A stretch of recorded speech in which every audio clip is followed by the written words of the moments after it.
20 இருந்தாங்கன்னா theaticals நம்மளோட கிளாஸில் அதோட ரேஷியோ என்னன்னு கேட்டாங்கன்னா 20:3 எழுதணும்.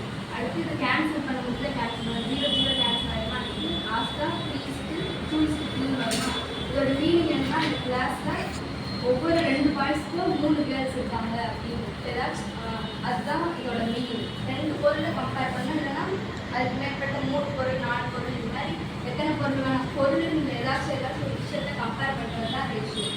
ப்ரொபோர்ஷன்னா இப்போ இதோட ரேஷியோ கண்டுபிடிச்சிருக்கோம், இன்னும் வேறு ஏதாச்சும் அதை கம்பேர் பண்ணி 4:5 இன்னொன்று இது கண்டுபிடிச்சிருக்கோம்னா இந்த ரெண்டையுமே ஈக்குவல் பண்ணுறது தான் ப்ரொபோர்ஷன். அதை இப்படி இந்த சிம்பிளால் டினோட் பண்ணணும். ரேஷியோவை வெறும் காலனால் மட்டும் டினோட் பண்ணால் போதும்.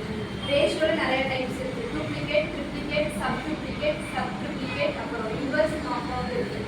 ஃபஸ்ட்டு டூப்ளிகேட் ரேஷியோனா என்ன பார்க்கணும்.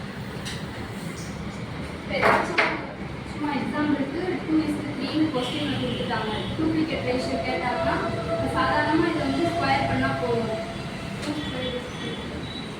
4:9 வருமா, இதுதான் டூப்ளிகேட் ரேஷியோ. ரெண்டாவது டைப் என்னன்னா ட்ரிப்ளிகேட் ரேஷியோ.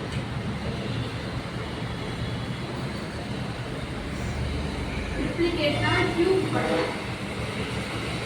அதே 2:3 ட்ரிப்ளிகேட் ரேஷியோ கேட்டாங்கன்னா 2 கியூப் 3 கியூப் எழுதணும். 2 கியூப்னா 8 3 கியூப்னா 27. இதுதான் ட்ரிப்ளிகேட் ரேஷியோ. மூணாவது சப்டூப்ளிகேட்னா ஸ்கொயர் ரூட் எடுக்கணும். இப்போ கொடுத்துருக்கிற ரேஷியோ 4:25 கொடுத்துருந்தாங்கன்னா இது ஸ்கொயர் ரூட் எடுக்கணும்.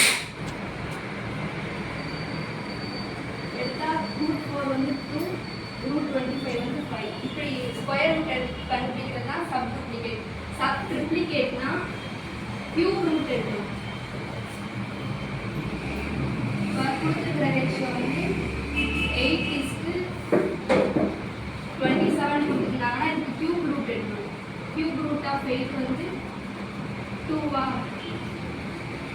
கியூப் ரூட் ஆஃப் 27 இதோட ஆன்சர் அடுத்து இன்வர்ஸ் ரேஷியோலாம் ஒன்றே இல்லை. கொடுத்துருக்கிறது அப்படியே ரிவர்ஸ் பண்ணாலே போதும்.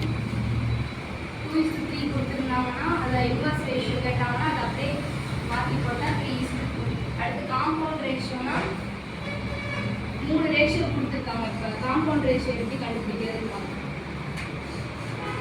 2 ரேஷியோ கொடுத்துருப்பாங்க. அதுக்கு காம்பவுண்ட் ரேஷியோ எப்படின்னு கேட்பாங்க. அப்படின்னா ஃபஸ்ட்டு மேலே என்ன எழுதணும்னா 2 ரேஷியோ கொடுத்துருக்காங்க. அதில் ஃபஸ்ட்டு இதை மட்டும் மல்டிப்ளேல எழுதிக்கணும். இதில் ஃபஸ்ட்டு ரேஷியோவில் ஃபஸ்ட்டு எனக்கு 1 இருக்கா, 1 போட்டுட்டு அடுத்து ரெண்டாவது இதில் 2 இருக்குது, அப்படின்னா 2 போடணும். கீழே அதே ரேஷியோவில் லாஸ்ட் என்ன டிஜிட் இருக்கோ அதை எத்தனை இது வேணால் கொடுத்துருப்பாங்க. 1:2 இப்படி கொடுத்துருந்தாலும் இங்கேயும் 3 தான் இருக்குது. அதனால் 2 5 9 இதுதான் காம்பவுண்ட் ரேஷியோ. அடுத்து இப்போ டூப்ளிகேட் ரேஷியோ 49:81 கொடுத்தாங்க. இதை ஒரிஜினல் ரேஷியோ எடுத்துக்காங்க. டூப்ளிகேட் ரேஷியோனா ஃபஸ்ட்டு நான் என்னன்னு சொல்லிட்டேன், கொடுத்துருக்கிறத ஸ்கொயர் பண்ணால் டூப்ளிகேட் ரேஷியோ. அதே இப்போ ரிவர்ஸ் தானே கேட்காங்க. டூப்ளிகேட் ரேஷியோ கொடுத்துட்டாங்க. அதே